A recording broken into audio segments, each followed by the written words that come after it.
iniciar mais uma série de mensagens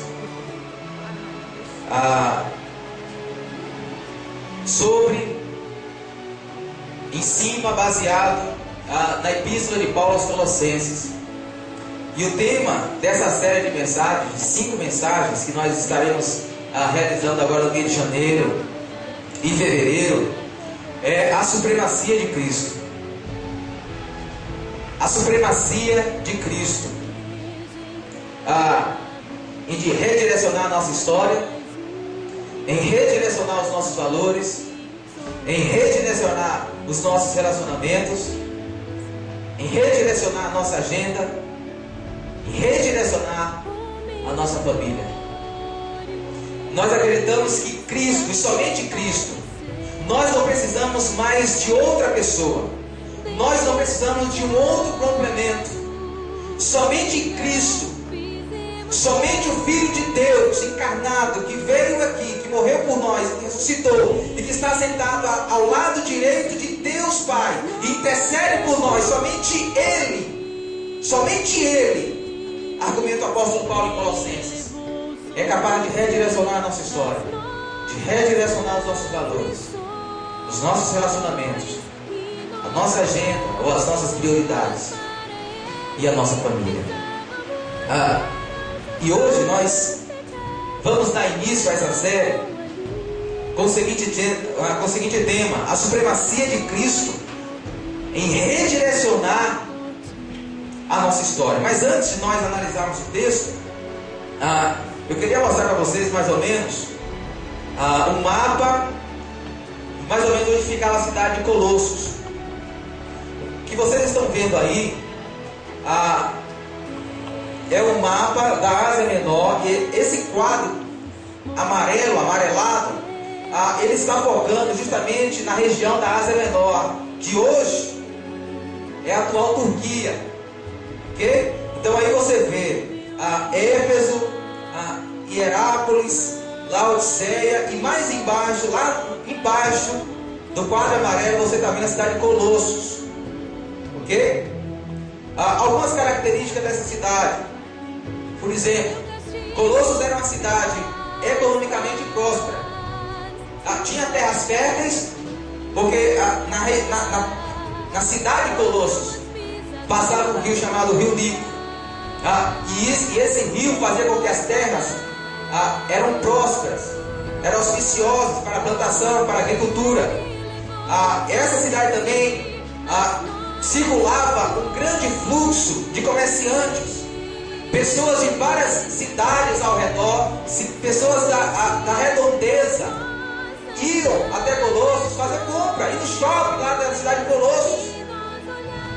E também essa cidade tinha uma gama de indústrias, de grandes indústrias de tecelagem.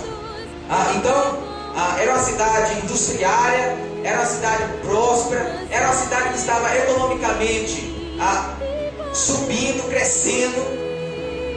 A população de Colossos, ponto 2, era constituída de nativos, pessoas nascidas na própria cidade de Colossos, gregos e judeus. É bem parecido com a nossa cidade, né? Aqui tem gente de São Paulo, aqui tem gente do Rio de Janeiro, aqui tem gente que é baiano, aqui tem gente que é mineirinho, aqui tem um sincretismo muito grande, uma reunião de pessoas de vários lugares diferentes. Então, na cidade de Colossos também existiam pessoas de várias etnias diferentes. A cidade de Colossos possuía um grande sincretismo religioso. Então, na cidade de Colossos tinha a igreja católica, na cidade de Colossos tinha a igreja evangélica, a igreja evangélica tinha os batistas, os presbiterianos, os assembleanos, a igreja católica, lá tinha espiritismo, lá tinha o candomblé. Então tinha uma gama, um leque muito grande de religiões. E por último, a igreja foi fundada por um cara chamado Epáfras. Não foi Paulo que foi fundar a igreja de Colossos. Paulo, pelo menos historicamente, pelo que a gente sabe, nunca pisou os pés na cidade de Colossos. Mas esse cara aqui, Epáfras, ele fundou a igreja, e essa igreja se reunia na casa de um homem chamado Filemon. Paulo, quando decide escrever essa carta aos Colossenses, ele recebe a visita. Paulo estava preso na cidade de Roma, volta de 60 a 64 da nossa era, e ele recebe a visita de Epáfras, e Epáfras chega até Paulo dizendo a situação da igreja, os problemas que a igreja estava enfrentando, as dificuldades que a igreja estava enfrentando. Então Paulo, preocupado com isso, resolve escrever essa epístola, que é uma epístola pequena, 4 capítulos. Então a sua atividade de casa agora, nas próximas semanas, é estudar a epístola de Paulo aos Colossenses. E essa carta você vai descobrir que é uma carta riquíssima e completamente atual. Ok? Tendo em vista isso, essa introdução, vamos para o texto. Então, se você quiser abrir a sua Bíblia, fique à vontade. Se não quiser, acompanhe aí no telão. Colossenses 2, versos 13 a 15. Ok? Colossenses 2, versos 13 a 15. Vamos ganhar um pouquinho de tempo. Vocês vão achando aí, eu vou lendo. Diz assim a palavra do Senhor: quando vocês estavam mortos em pecados e na incircuncisão da sua carne, Deus os vivificou com Cristo. Ele nos perdoou todas as nossas transgressões e cancelou a escrita de dívida que consistia em ordenanças e que nos era contrária. Ele a removeu pregando-a na cruz, e tendo despojado os poderes e as autoridades, fez deles um espetáculo público, triunfando sobre eles na cruz. Amém? O primeiro ponto que eu gostaria de trazer à mente dos irmãos é o direcionamento da história humana. E Paulo indica em que direção os seres humanos estão caminhando pela seguinte expressão, versículo 13: quando vocês estavam mortos. Aí a palavra morto, adjetivo mortos, ou substantivo mortos, pode significar 3 coisas. Primeiro, uma morte física, que é a separação do corpo da alma. A morte espiritual, que é uma separação da alma, do homem em relação a Deus. E por último, a morte eterna, que é a separação completa do homem em relação a Deus. E Paulo argumenta que esse adjetivo mortos, vocês estavam mortos, indica a trajetória de homens e mulheres, a trajetória histórica de homens e mulheres que estão mortos espiritualmente, mortos em relação a Deus. E Paulo diz que, em primeiro lugar, essa palavra mortos, ela traz à memória, traz à tona uma história de autonomia. Observe comigo. E quando Paulo diz, quando vocês estavam mortos, o verbo estar indica um estado de continuidade. Paulo não está dizendo que essas pessoas foram mortas ou estavam mortas um pouco período de tempo, ou mortos por um dia, ou mortos por uma semana ou um ano, por um curto período de tempo. Não, o que Paulo está dizendo aqui é que essas pessoas viviam dessa forma. Elas viviam mortas, elas viviam um estado de autonomia em relação a Deus, elas viviam um estado de independência em relação a Deus, elas viviam de tal maneira que não consideravam de suma importância a pessoa de Deus para as suas vidas. Elas viviam de uma maneira, elas tinham um estilo de vida que não necessitavam da presença de Deus. Elas viviam diferente a Deus, elas viviam de maneira independente a Deus, elas viviam de maneira autônoma de Deus. Deixa eu ilustrar isso aqui para você. Quando a gente quer cortar um relacionamento com uma pessoa, que a gente não quer mais contato com aquela pessoa, o que a gente diz? Fulano morreu para mim.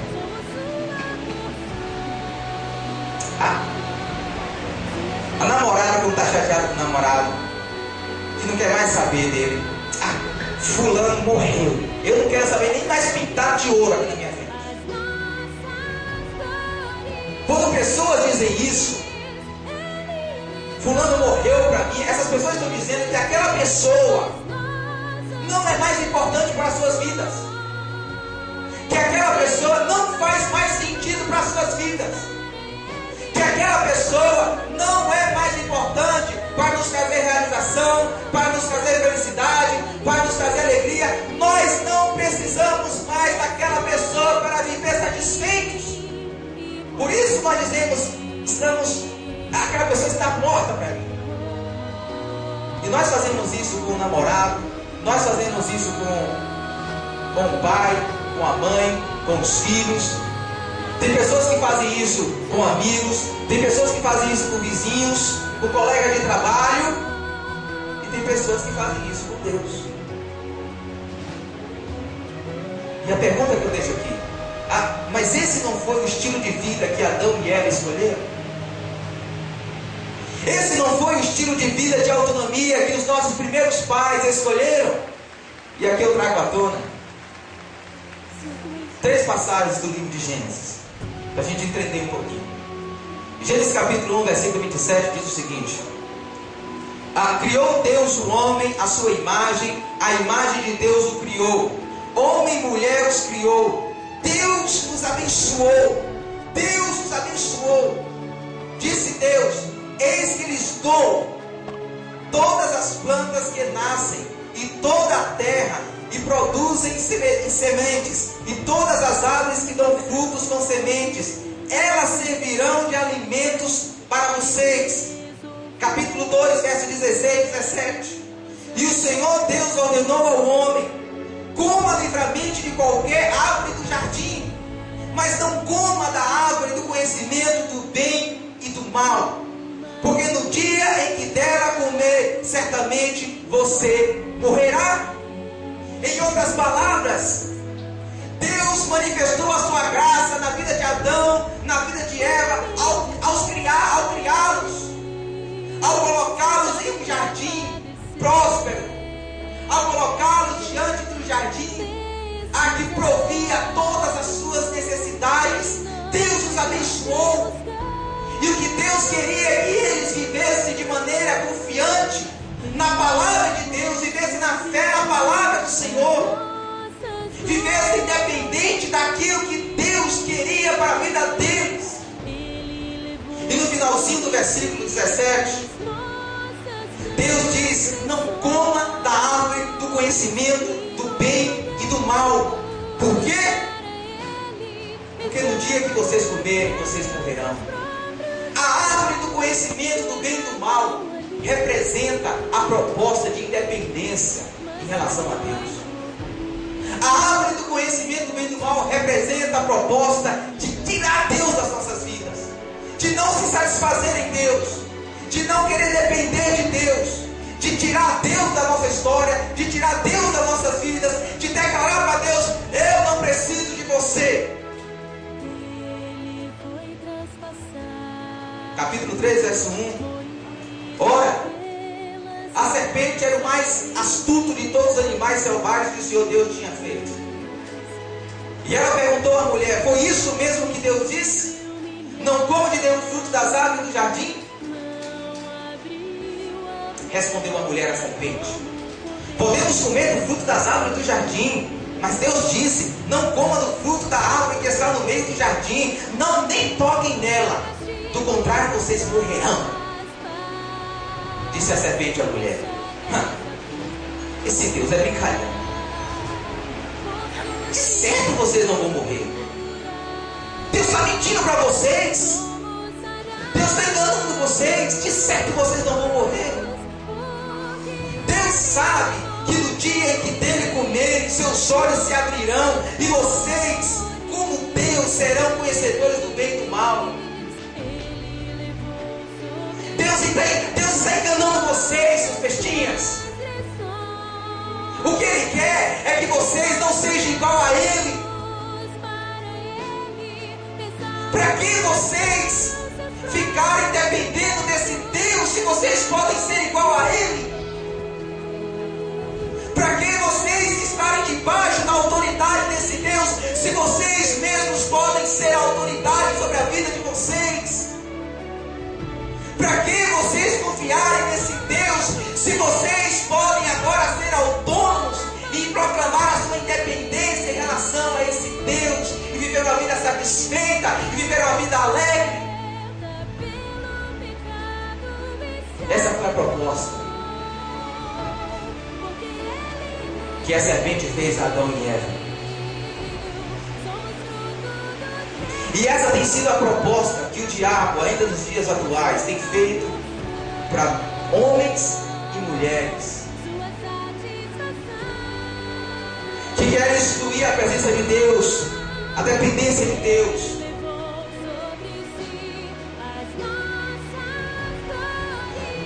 Que querem excluir a presença e a dependência de Deus quando você está passando por um problema. Para que buscar? Para que lutar por esse casamento? Para que buscar a reconciliação desse casamento? Para que buscar o perdão, se você pode agora mesmo se divorciar e casar novamente e ser feliz? Para que você ficar passando essa crise financeira, se você pode agora mesmo fraudar o imposto de renda? Ou deixar de pagar os seus impostos devidos? Se você pode subtrair o dinheiro da sua empresa, para que você passar por essa crise financeira?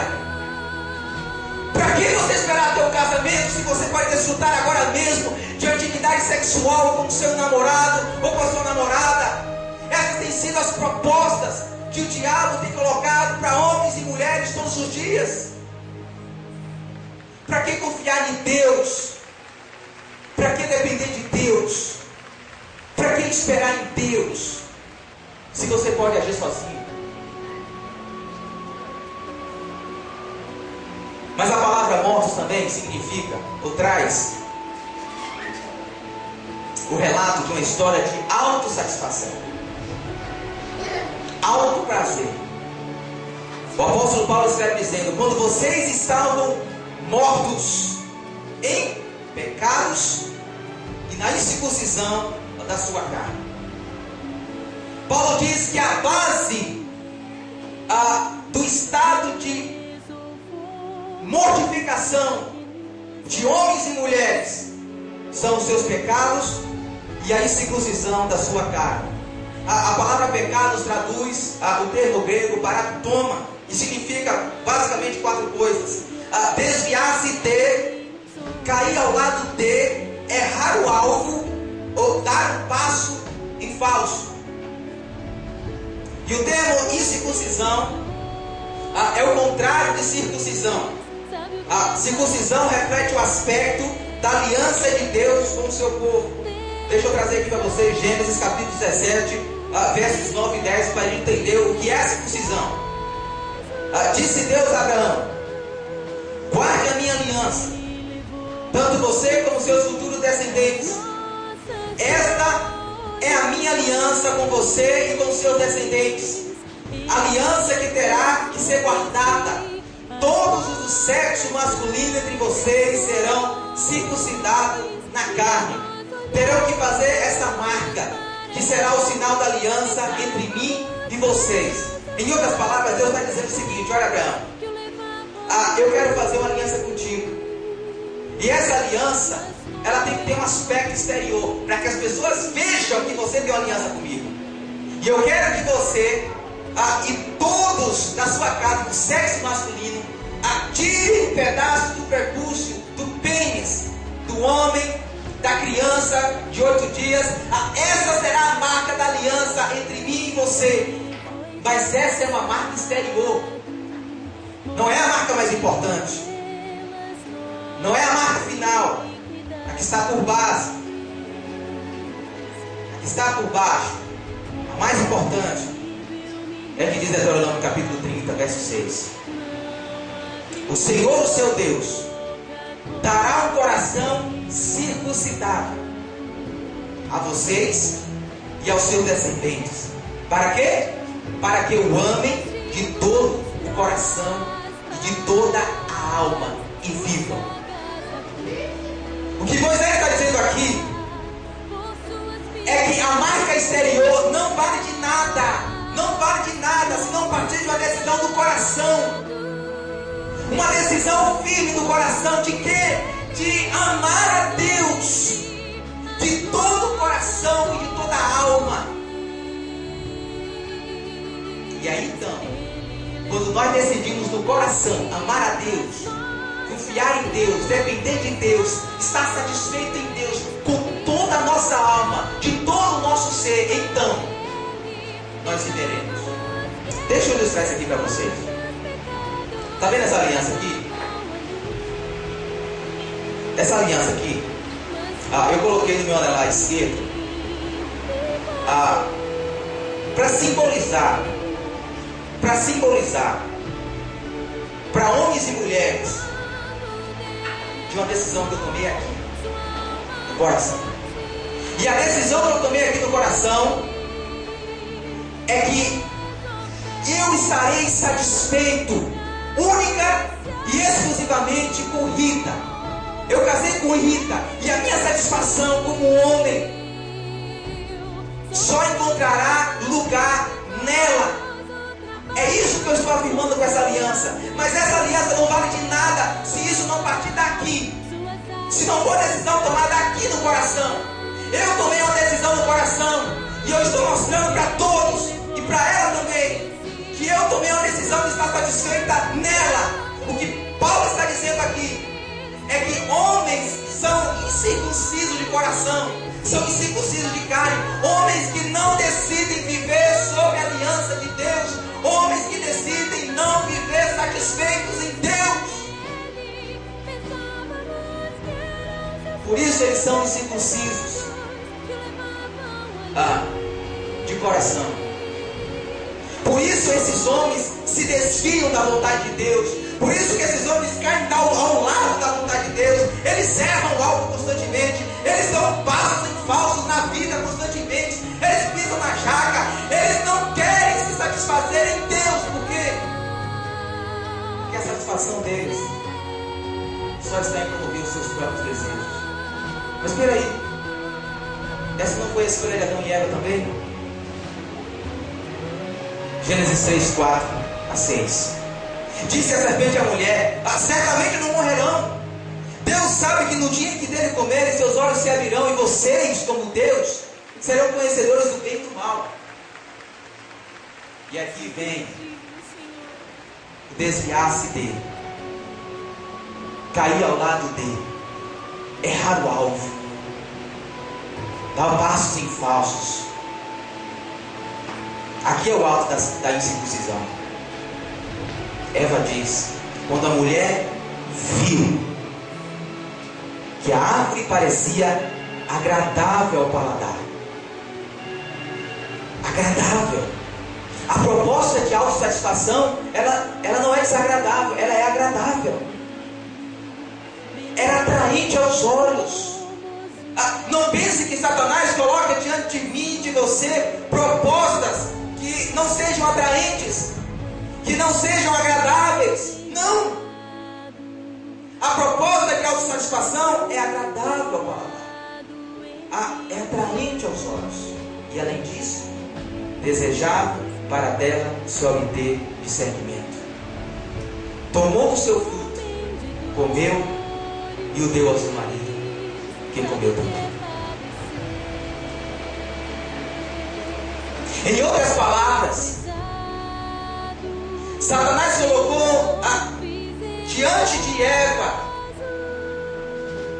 uma outra possibilidade de satisfação. Deus queria que eles se satisfizessem somente nele, somente na palavra dele, somente na orientação dele. A satisfação de Adão e Eva tinha que ser exclusivamente em Deus. Mas eles não escolheram isso. E eles escolheram uma satisfação extra, uma satisfação que está fora de Deus. Uma satisfação que massageia o egoísmo, o ego.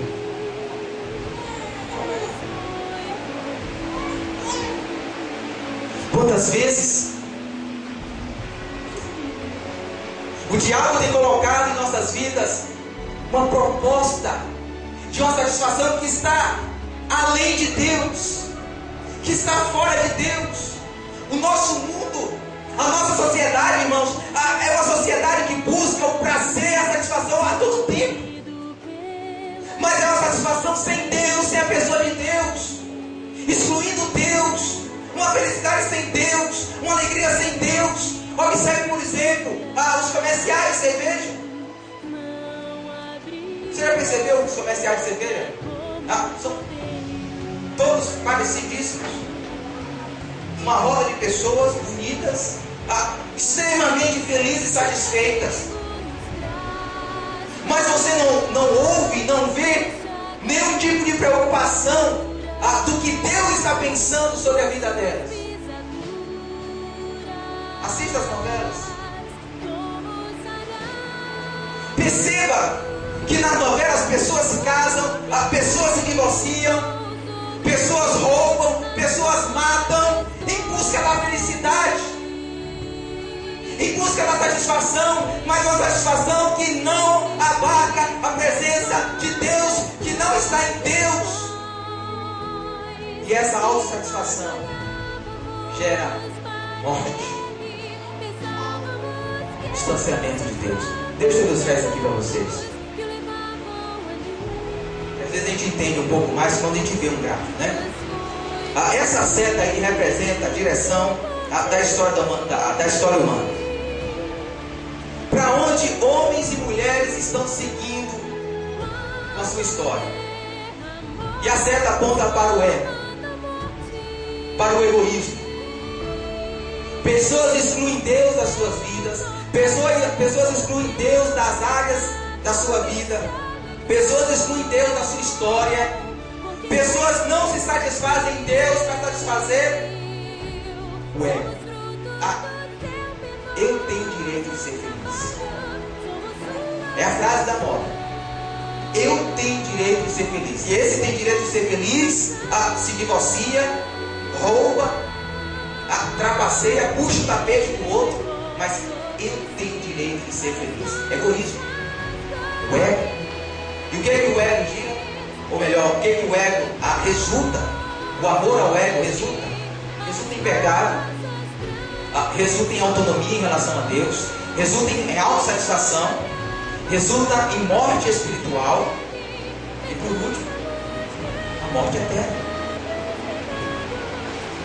Esse é o quadro de homens e mulheres que estão independentes de Deus, levando uma história de vida de autonomia em relação a Deus, levando uma história de vida de autossatisfação. Mas Deus, pela sua infinita e bondosa misericórdia, não nos deixou nessa situação, não nos deixou nesse quadro funesto, triste. Deus interveio, o Deus Todo-Poderoso, o Deus infinito, o Deus amoroso, o Deus de graça. Ele se fez homem e Ele veio à terra atrás de homens e mulheres que estavam nessa situação para tirar o nosso ego e entrar definitivamente nas nossas vidas. Jesus, somente Jesus para romper essa história de egoísmo.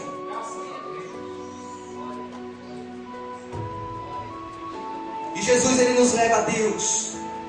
E quando Jesus nos leva a Deus, a nossa história toma um outro rumo. A nossa história é redimensionada, a nossa vida é redimensionada.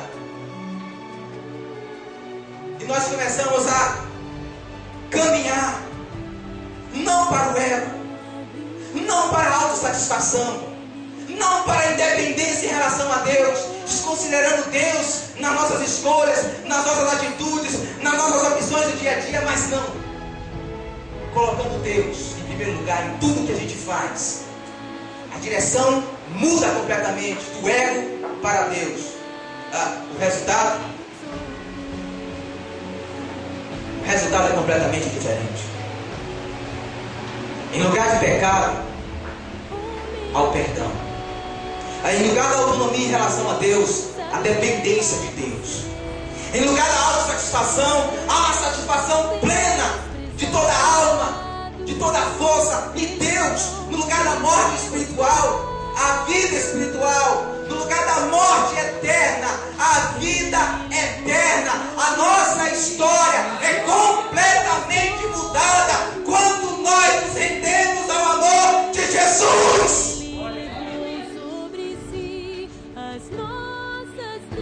A nossa família é completamente mudada. Os nossos valores, a nossa família, a nossa história, o nosso casamento, as nossas finanças, toda a nossa vida é transformada.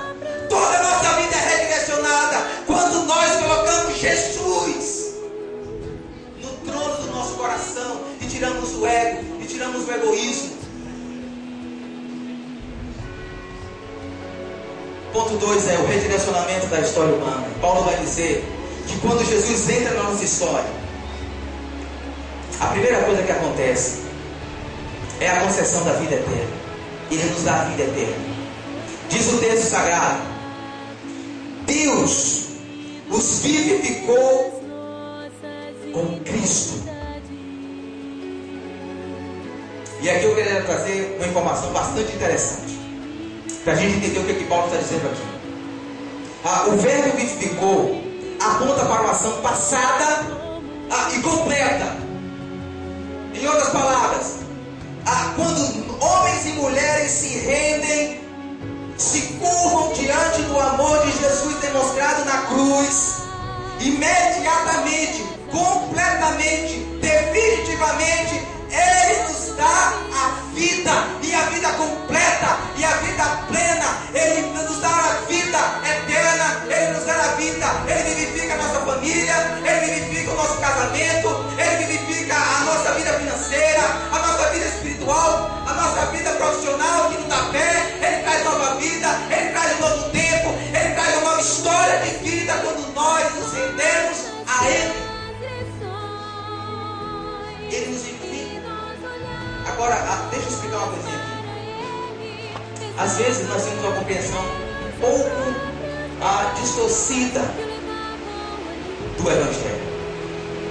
Porque às vezes nós achamos que o ato de receber a Cristo é pela fé, mas a continuidade da vida em Cristo é pelas obras, é pelos méritos. Achamos que a fé só serve para recebermos a Cristo inicialmente, mas ao longo da nossa história cristã, ao longo da nossa história de vida com Deus, nós nos relacionamos com Deus, nós vivemos uma vida cristã pelas obras, pelos méritos, mas é um engano. É o que Paulo diz no capítulo 2, no mesmo capítulo que nós estamos analisando. Ele diz o seguinte: portanto, assim como vocês receberam Cristo Jesus, da mesma forma que vocês receberam inicialmente Cristo, da mesma forma que vocês inicialmente se curvaram diante de Cristo, receberam a Cristo como Senhor e Salvador da vida de vocês, da mesma forma, continue a viver nele, enraizados e edificados nele, firmados na fé. Na fé. A salvação começa e termina na fé. Pela fé. Pela fé em quê? Pela fé em Deus. E o que é a fé em Deus? É a confiança plena em Deus. Confiança que Deus é poderoso para mudar a história do nosso casamento. Confiança que Deus é poderoso para mudar a história da nossa família. Confiança que Deus é poderoso para mudar a história da nossa vida profissional, da nossa vida financeira. Confiança para que Deus, Ele mude a nossa história, mude completamente os nossos valores, mude completamente o nosso horizonte e nos coloque um novo ano, um novo momento da história em nossas vidas. Confiança plena. A confiança plena em Deus. A fé tem que ser contínua. Mas deixa eu explicar aqui outra coisa. Um outro ponto que Paulo diz que quando nos rendemos a Jesus, nós recebemos a concessão do perdão. o texto diz: Ele nos perdoou todas as transgressões e cancelou a escrita de dívida que consistia em ordenanças e que nos era contrária. Ele a removeu pregando-a na cruz. Deixa eu só explicar aqui esses 3 verbos, que são bastante interessantes. O verbo perdoar, cancelar e pregar. Eles têm, os 3 têm algo em comum. Eu vou explicar mais tarde o que é. Mas só deixa aqui eu explicar alguns pontos. Primeiro, o verbo perdoar. O verbo perdoou traduz o termo karizomai, e essa palavra vem da mesma raiz de caris, graça, e é empregada em conexão com o dom decisivo e gracioso de Deus. Quando Paulo diz que Ele nos perdoou, que Deus nos perdoou, Paulo está dizendo que Ele manifestou sobre nós a sua graça, a sua misericórdia, o seu favor imerecido. O verbo cancelou traduz o termo grego exalevo. Essa palavra era usada para descrever o ato de realizar uma tábua de cera para escrita. Você tinha uma tábua de cera já escrita, com alguma escrita, com algumas palavras, e esse verbo era usado para alisar essa tábua, para apagar a escrita dessa tábua, para ser empregada de novo. O que Paulo está dizendo é que Ele cancelou, Ele apagou o nosso passado e está escrevendo um futuro novo. Em terceiro lugar, a palavra pregou, o verbo pregou, proselo, essa palavra é usada para descrever o costume antigo de fixar com um cravo leis, decretos e prescrições cancelados numa tábua. Você tinha uma lei que foi cancelada, você tinha algum decreto que foi cancelado, então as pessoas pregavam essa lei numa tábua, usando um prego. Agora vamos para o texto. O que Paulo está dizendo inicialmente é que Deus, quando nós nos unimos a Cristo pela fé, Deus, Ele nos perdoou completamente, definitivamente, porque esses 3 verbos trazem algo em comum, e o que eles trazem em comum é uma ação completa e plena no passado. Acabou, Deus já fez e acabou. E o que Ele fez no passado completamente? Ele nos perdoou completamente, definitivamente. O que? Todas, absolutamente todas as nossas transgressões. Não existe uma transgressão sequer, não existe um pecado sequer que Deus esqueceu, que Deus deixou de lado. Todas as nossas transgressões, todos os nossos erros, todas as nossas escolhas erradas, Deus perdoou definitivamente na cruz de Cristo. Você poderia dar um salto e dar uma glória a Deus, porque você estava caminhando no beleléu, você estava caminhando para o abismo profundo, mas Deus te perdoou completamente. E Ele fez mais, Ele cancelou, Ele pegou a escrita de dívida aqui, deixa eu explicar o que é. Que consistia em ordenanças e que nos era contrário. O que é essa escrita de dívida? A escrita de dívida aqui é a lei do Antigo Testamento, a lei que, mesmo sendo santa, mesmo sendo boa, mesmo sendo a vinda de Deus, originária de Deus, a lei não resolvia o pecado. A lei só apenas apontava que você era um pecador, que você era miserável, e todas as suas transgressões, toda vez que você errava, a lei anotava. Mas o pecado, os nossos antecedentes criminais estavam cheios de delitos e pecados. Mas sabe o que Deus fez em Cristo? Ele pegou os nossos antecedentes criminais e alisou, passou uma lixa, e Ele apagou.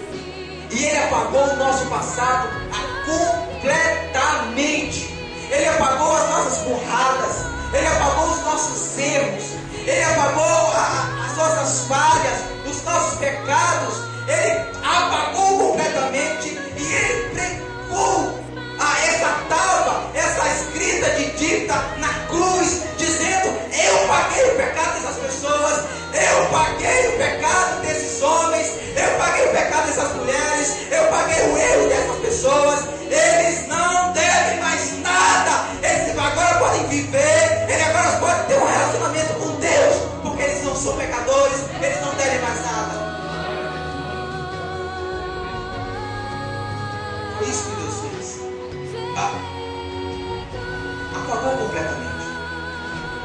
cancelou completamente. Só que tem pessoas que ainda ficam com a mão um pouquinho atrás da orelha. Ah, Daniel, mas eu fiz tanta burrada no passado, eu já fiz tantas coisas, eu já pisei tanto na bola. Ah, Daniel, eu já tomei tantas escolhas erradas, eu já fiz coisas que eu até tenho vergonha agora de falar. Eu não sei se Deus é capaz de me perdoar todas essas coisas. Ainda há perdão para mim?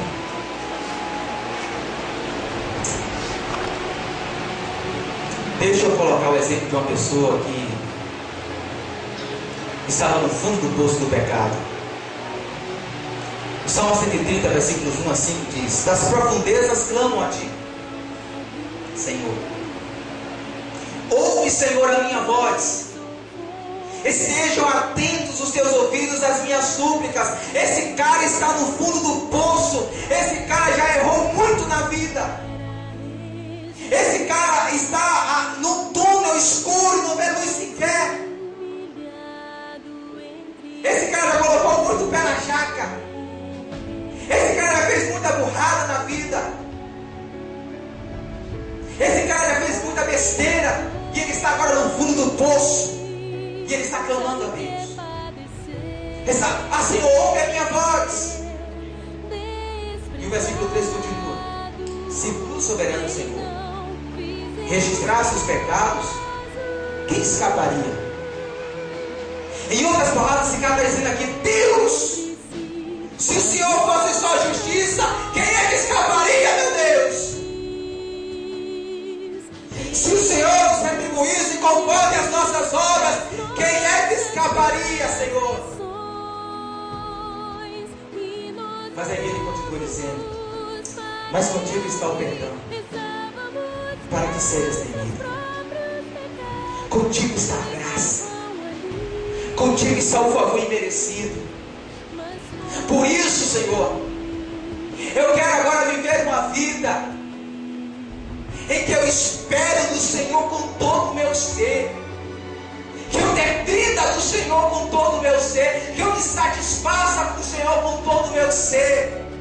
E na tua palavra, não na minha palavra, não nas minhas convicções, não nas minhas opiniões, não a opinião de A, de B, mas na tua palavra eu ponho a minha esperança. Isso é fé em Deus, isso é confiança em Deus. E quando nós confiamos em Deus, e quando nós nos rendemos ao amor de Deus, Ele perdoa todos os nossos pecados. Ninguém mais pode te condenar.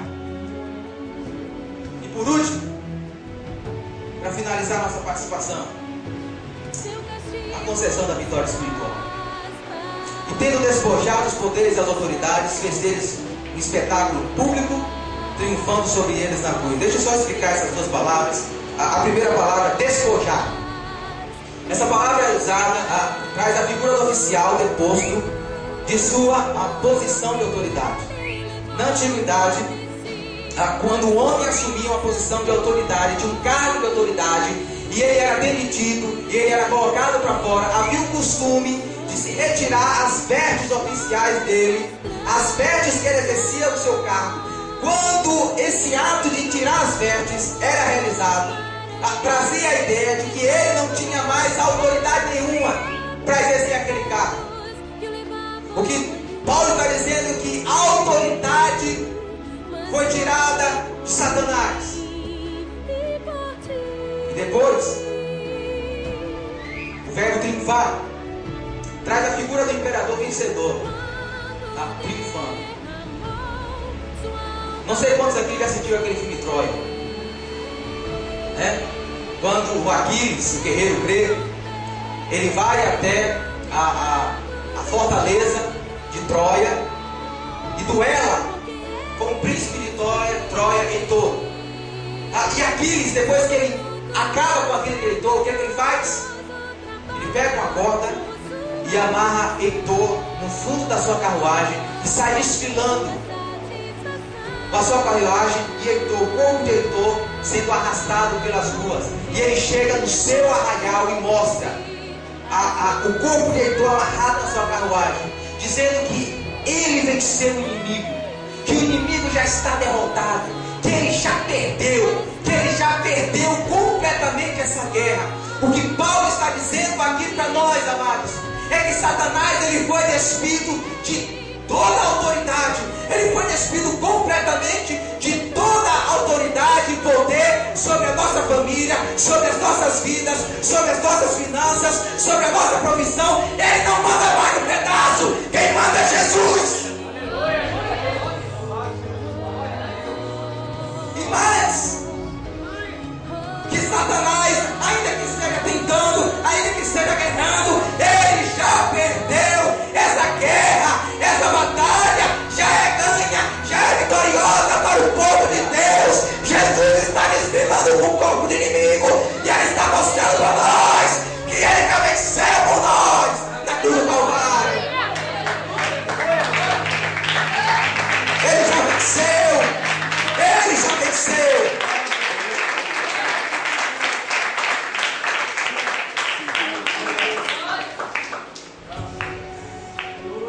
Não tenha medo. Não tenha medo do que Satanás tenta fazer na tua vida, no teu casamento, na tua família, nas suas finanças. Não tenha medo dessa batalha, ó. Ela já está vencida. Ela já tem prazo de validade. Acabou. Ele é um lutador derrotado. E eu quero concluir fazendo essas considerações com vocês. Eu gostaria que você meditasse. Você consegue enxergar áreas em sua vida em que suas atitudes revelam independência em relação a Deus ou autossatisfação? Será que tem áreas na nossa vida que nós... calma aí, Deus, fica aqui um pouquinho de lado, aqui deixa comigo, essa aqui deixa comigo, do Deus, olha só, se eu não atrapalhando, já está me ajudando. Tem algumas áreas na vida da gente que a gente faz isso? Quando as dificuldades batem a sua porta, você busca confiar em Deus ou em suas habilidades? Quando a crise chega até você,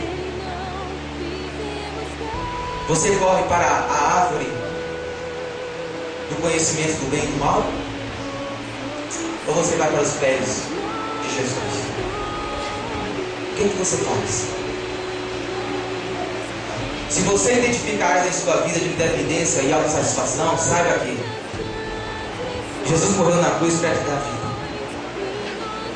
Jesus morreu na cruz para te dar perdão. E Jesus morreu na cruz para te dar vitória sobre o mundo. Confie naquilo que Jesus já fez e está fazendo na tua vida.